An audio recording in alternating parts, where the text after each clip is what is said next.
the right time, you can just have a grand time. Mm-hmm.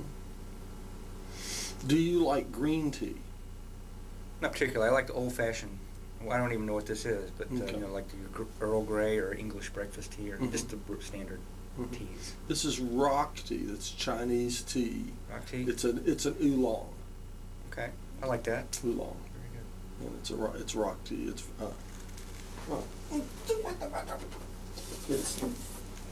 the best tea in China. It's the best tea in China. See, they won these awards. So this is not a gimmick. You're actually a tea aficionado.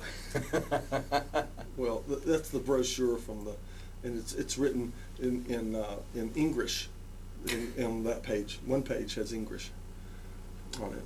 Very good. Very nice. You're not skimping at all on the ambiance. And we have books that might serve as some inspiration for talk. But you asked when you first came in, you said, well, what is your subject today?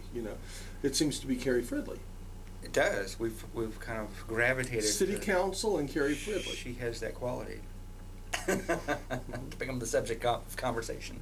Well, we have one good girl that plays bass on the City Council. That's right. Yeah, and I love that. Now we were talking about her. Now, I do not agree with Robin Cape's politics. Mm-hmm.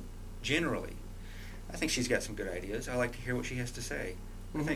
I think that it's a little bit too much government. Mm-hmm. Okay. Now I don't understand why there's a. She created a city council committee called the Sustainability Advisory Committee on the Energy and the Environment. Mm-hmm. And they've just really gotten started recently. This is something she proposed several months ago, but they've just really started meeting seriously. And when you put all those words together, it sounds like a good idea. Go ahead. It does, but what does it have to do with the government? They've come out of their committee with is a set of proposals on how to save money. Well, government makes a lot of choices about things, and I don't know what they're going to do, exactly, but they may make decisions to say, for instance, we run a whole lot of police cars around this town that use a whole lot of gas. Perhaps the committee would make a recommendation of a vehicle that would be more fuel efficient. For what purpose? To save money? No, for environmental issues, for environmental reasons, and that wouldn't make any difference to someone that doesn't believe in global warming, etc. I'm sure. Right. And maybe government vehicles that could run off of ethanol or alternative fuels that were renewable resources. You see what I mean? Now that might take the money out of the hands of the oil barons. It might put that money into the hands of corn farmers. But so be it. That works around here. Around here, people know how to distill corn.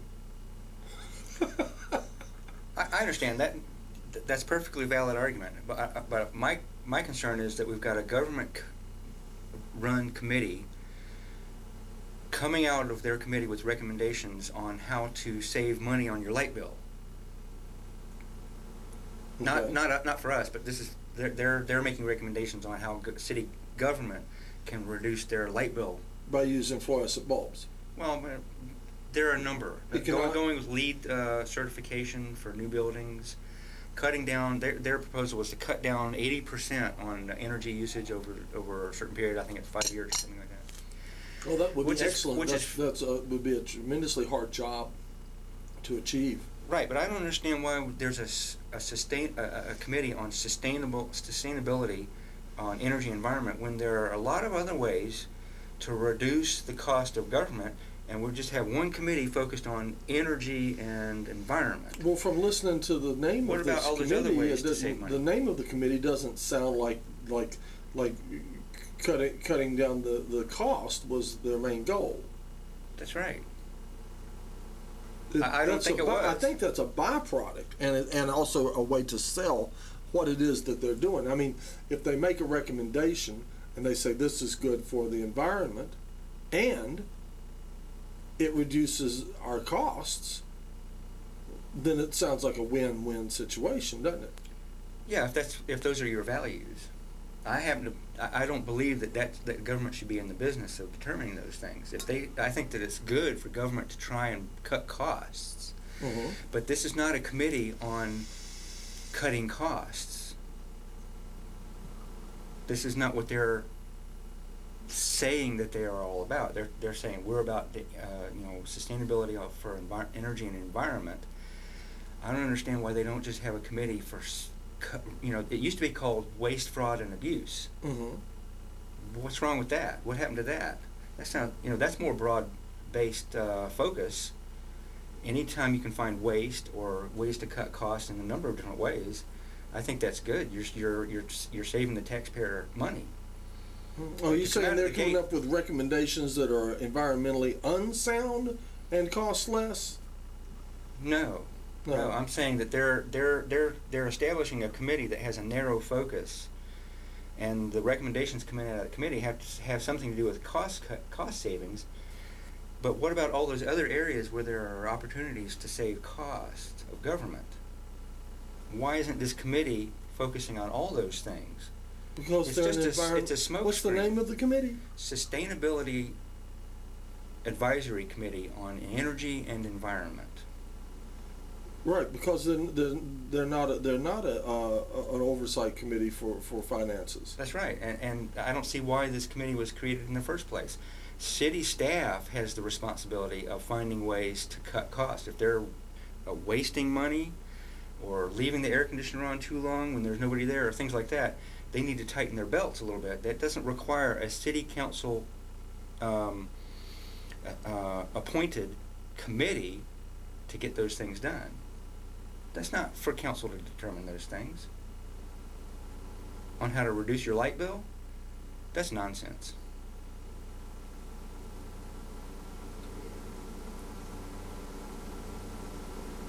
Well, I do those things. I try and cut my I'm glad light bill. somebody's doing it.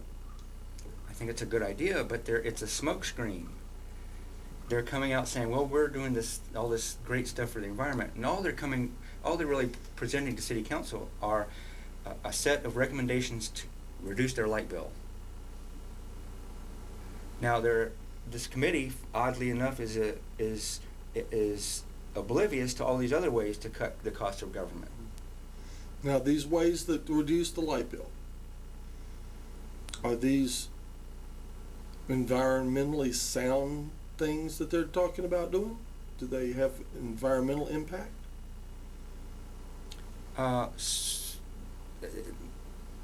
They may or may not. You can make the argument that anybody reducing their light bill could potentially benefit the environment because you're reducing the demand for power plants. Okay, so at some point. So in the it's future. not what they're achieving that you're against. It's just the fact that they're making more government in the process that you're against. Yes. They're expanding the reach of government when and establishing special committees to look into these things and study environmental impacts and so on. I don't think that's important, first of all. Mm-hmm. Okay. Now you can disagree with that, but that's my view. Mm-hmm. And also the matter of finding ways to reduce your light bill Mm-hmm. or cut costs in other ways in city government Mm-hmm. is not the responsibility of City Council. City Council is a public policy body. Mm-hmm. Well, see, you and I have basic difference in outlook on the role of government. I think, for instance, I feel that the role of government now in this particular time in our history should be more and more to protect the people, the citizens, from the corporations. I believe that we've just finished a period of government where the government was controlled by and worked hand in hand with the corporations and had little concern for the citizens, and have put us in a world now where the individual has very little say so over his own life. due to the corporate controlled world that we live in. And I think this is wrong, and I think this is bad. I think that computers have been more and more decisions are being made by computers. Computers make good decisions. Computers really can get to the bottom line, and computers make really good business decisions. But computers do not drink water, and computers do not breathe air. And that does not necessarily mean that the good bottom line decision made by the computer is a good decision for an organic being. It's fine for a computer, but not necessarily for people. And what is good for the corporation is not necessarily good for the people. Also, if we're getting into a situation where the vast majority of the money is in the hands of the very, very few, just the very top end of the spectrum owns almost everything. These people, when the wealth is spread out among the individuals in a country, that becomes a stable system. If you put the wealth in the hands of the very few, if they don't like the way things are going, they can hop a plane with their money and they can be out of town tonight. And the finances are no longer there. All the jobs will be in Mexico, etc. You see what I mean? And they'll just make these kind of decisions, and they can suck the wealth out of this country just by transferring some funds, and we can find ourselves like broke, nothing to finance us. You see what I mean? Okay. So it destabilizes. They say, oh, well, what's good for our corporations makes America strong, et cetera, et cetera, et cetera, until they suddenly decide to go to Japan with it or whatever. Well, I'm not sure if I understand how that would take place, because corporations are owned by shareholders, and shareholders are people like you and me. Right. Well, okay, So shareholders if a are corporation people does like people. well, I do well. Like you. Are you a shareholder? No, I'm not a shareholder in anything. In anything? No. Well, I'm not either. I don't have any money to I share don't share either. with anybody else. Precisely my point. But those few, Well, I mean, I'd like to. but the few and the wealthy are the shareholders. I don't know how few they are. I mean, there are a lot of corporations, and corporations have lots of shareholders. And Well, we don't have for the a most very part, big there's pool. they're We usually the don't. We don't have a employees. very big pool here, so we can't get real precise figures. But there's you and there's me, and so far we're like 0 out of 2. You see what I mean? So far we're 100%. People have nothing, and shareholders still unknown percentage of people. Maybe the next person comes in, we're going to see, are they a shareholder? They'll break it. We need, huh? They'll break up the monopoly that we have on having no shares in anything. Let's see. Hey, Jen, She's got money. come here. You have to answer. You need to break up a thing. Your monopoly? Yeah. Do you own any shares? Of No. companies. Any shares of any company? No. Okay, 3 people. No Okay, shit. there You're you not go. a You're on a shareholder. roll. No, but I could be if I wanted to. I'd like to. Yeah. I have to work my butt off and save my money. But yeah. No but, one's stopping me from doing that. And Oh, the I'm free not saying that. The I'm free just- market is the only way to spread money around to everybody. If you look at what happened in Hong Kong and this and that. And I'm all just these things asking about if the you own any corporations. shares in any companies. No. You do. Okay, now we're up to 3 people. He's trying to make a point now. Just play along. I'm just trying to find out what are the facts here. That's all. Yeah. Just the facts, ma'am. I will say, We need some. Where are my you guests? could be a corporation, just you yourself. I am. The 2 of you could form a corporation. No, if you No, a would, if you would corporation join. very of weird itself. Take corporation. 3. Huh? Doesn't it take 3? We're a nonprofit corporation. I mean, no, one person can be a A corporation. corporation. One person can, so a corporation isn't in and of itself inherently evil. It just needs to compete on the market fairly with other individuals that choose to operate or to start whatever organization they are. When they get free deals from the government, and both the right and the left do it, it's not, you know, obviously both sides do it, but when they sell out and write laws that they have no business writing laws for, to give them special this or that, it's not a free market. They're not competing with Precisely my point. And so therefore, Precisely my point. When the government has no business when the getting involved in corporation when the corporation controls the government and gets all the laws written in their favor, then bad things happen to the people. And I Absence call of the that free corporate market. socialism. Right. It's not the free market. And I don't call people, it socialism. I call it corporate socialism. What do they call it? That's capitalism. Or, No, that's the absence of capitalism, when the government interferes in the marketplace. Thank you. And that's my opinion, I'm sticking with it. And because they've been given so many perks, tax breaks, like the small business owner doesn't get, and That's the right. sole proprietor doesn't get, I know. they no longer can compete with them. So the middle class Exactly. is disappearing in this country. Exactly the problem. Yeah, and so, but the people who seem to fight that seem to think the solution is more government. It's No. I didn't Cause say the that. problem. I didn't say more government. I said that the government's job today. That I see the government's job today as being to protect the individual from the corporation, because the government has worked hand in hand with and been controlled by the corporation for so long now that the individual no longer stands a chance. But if we looked at the Constitution and realized the government has no right really getting involved in that, then That's right. perhaps state by state, the state should be allowed, but on a federal level, they're only here to protect our life, our liberty, you know, our property. That's it. They Yeah. shouldn't be involved in that. Therefore, if a corporation comes to our town and we decide that they're evil and we don't want to shop there, and people think that that's a naive argument, but they might not have risen to that level of being so large had they been given those free breaks. You know, or Which they have. But they have. I agree. I know. Over and over and over and that's the for the decades and that's now. why we got to get the Republicans and Democrats out of there. But the original error that occurred was government giving out favors to groups. The railroads. Pardon me? The railroads.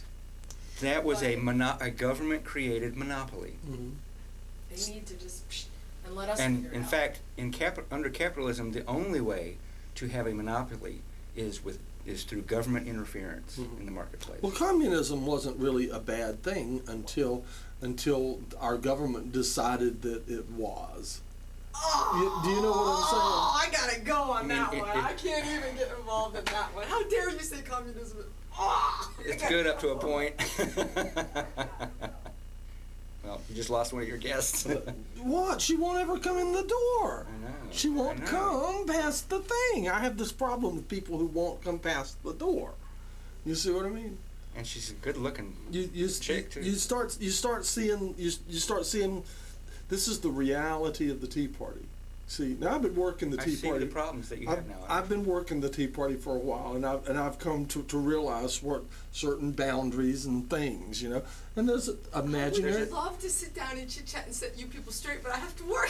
there's imaginary line there on the other side of which people come and make excuses and want to jabber at me, but not cross. Maybe you could give them a hand puppet, and at least maybe they'll get in the door. We had puppets. We had puppets on here last week. We had Muppets on here last week. We had whatever he was called, like chief puppeteer, head puppeteer, or whatever, for the Teletubbies, and a woman who had worked with the Muppets, and she was like, I don't know, the Grouch's left hand or so, I don't know, you know. And what? But we That's had a hell of a credit. yeah, actually, really, I mean, that's huge. It really is. In the world of puppetry. And then as I after the show was over, and like a day or two later, I started realizing, oh well, that these hand puppets and stuff that I was seeing and talking to down at the end of the table, I've seen them before. I've seen them on Sesame Street, or I've seen them on movies, and you know, some of these same little characters that they brought with them. Cool. So it was really cool. It was really nice to have them. They were plugging an event that's already happened, so we don't need to plug the event, but you can. Okay, you've already announced that. Oh, National Day of Puppetry. Mhm. Wonderful. I'll bring some old socks, and maybe I can make my own. It's over now. It was this, It's done. past Okay, so Saturday. I'm yeah. sorry I missed And let's see, what is it? I see something on here that says April 28th. April 28th. Yeah. That was April Well, 28th. had I known, Yeah. I would have gone. But I'm sure they'll have more events, and hopefully they'll come back on the island and talk to us, and hopefully Carrie Fridley will come on and bring her guitar with her. Wouldn't that be great? That would be great. Right. And I want Chris Waite to come on my show. You don't probably know who he is, No. but he used to work at Malaprops, the coffee shop at Malaprops years ago, and he used to work at Vincent's Ear and stuff like that. He's just a character in the area that is a real nice guy. A lot of people like, and we hear that Chris watches the show.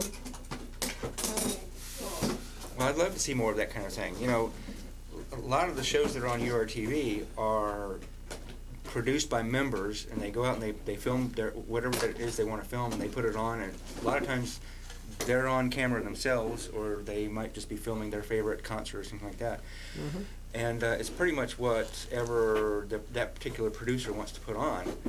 I love to see shows like this, like yours and Richard's, where you just have people from the community come on, and they weren't particularly intending to get involved with URTV, but they're living here in the community, and they're interesting, and they might have some compelling things to say, or they might be musicians, and they might have some interesting things to play for you.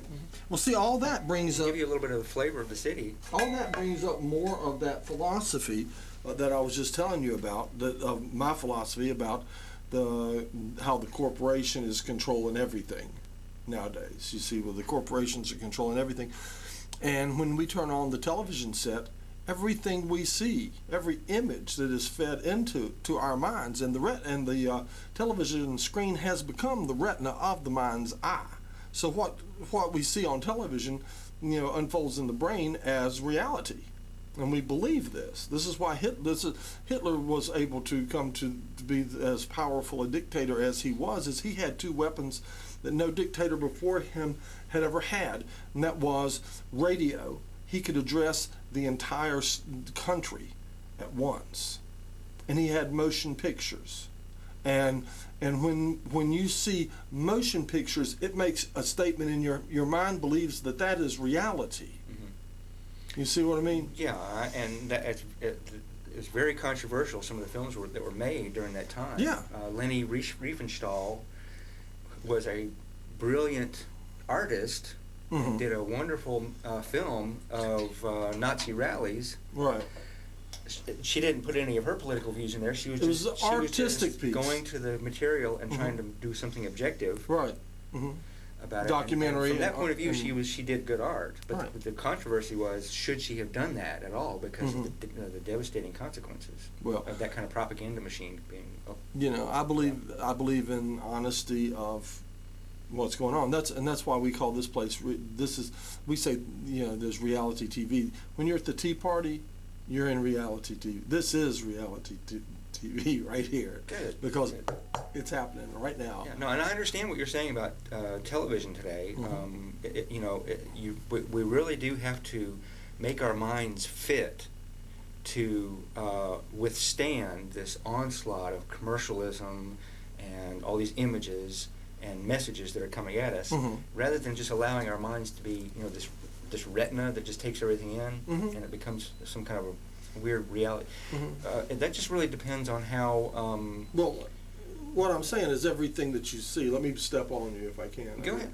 Every image that you see on your television set is controlled by the corporation that owns NBC, ABC. I mean, I think I want to say it's ABC that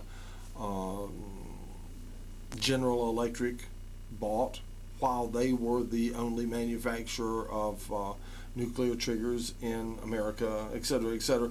They're heavily invested in being able to control the mind of the public for their enterprise. And even the images that the new cars, the lifestyles that were presented, we are rarely presented with real lifestyles on TV. We're usually presented with people who live in a lifestyle that is actually unattainable to your average. Your average guy is just trying to figure out how to get enough money together to get him a tank of gas, you know, and is not living in a penthouse. Right, and it cultivates a sense of envy Mm-hmm. and ambition beyond your means. So we are agree. totally controlled, and that's what brings us back to public access TV. That is why public access TV is so important. This is the one spot where we don't allow corporate control. That's right. That's because it introduces the element of competition. It being Public access TV, uh-huh. multitude of cable channels. If you don't like what's on ABC and you think they're trying to manipulate you into buying something or going along with a particular agenda, the solution to that is competition, diversity of points of view, refutation. That's why the blogosphere and internet are so valuable, because you can't just go on to the CBS Evening News and tell people that you've got this bombshell of a memo and have everybody just swallow it whole. You got bloggers who are going to go out there and say, let's look into that a little bit deeper. I'm your competition, and I think that you're lying to me. Mm-hmm. Do you, an interesting fact about blogs? There are a lot of blogs out there. Do you know how of your average blog, how many readers your average blog attracts? I have no idea. Okay, the number of readers for your average blog is one. The one who wrote the blog. There are not enough readers of blogs, plural, to bump that number up to 2. I understand, but there's a network of blogs out there, and the emphasis shifts from a group of blogs or a set of blogs to another set, and so on. It's constantly shifting, depending on the subject matter. There is something going on with blogs. So there are some active blogs, very active blogs. Some, yes, are very, very. There are some very active blogs, highly trafficked, visited. Right. I understand that. Mine's not one of them, but that's okay. At least it gives me a platform for saying what I want to say. And I mean, I've sent in guest commentaries and letters and what have you to various newspapers around town, the Asheville Citizen-Times, and the Asheville Tribune and Mountain Express, and they'll always write you back and say, well, can you take this down from 800 words to 400? And I'll say, no. It takes 800 words to say what I have to say. Okay, now take it or leave it, love it or lump it. And I'm going to put it on my weblog if you don't like it. It's going to go out. Do they usually take it, or do they usually? No, they usually don't. If you won't take it down, they won't. Because I might mention somebody by name, which is something they try and steer away from, or it might be too hard hitting, or it might just be too long. Well, we're somewhat restricted here. We're not supposed to talk about certain things. At the Tea Party, we kind of bend the rules and try to be reasonable. You know what I mean? And say, a name if it's not too slanderous. But what was it? What's the guy's name that had the Wednesday?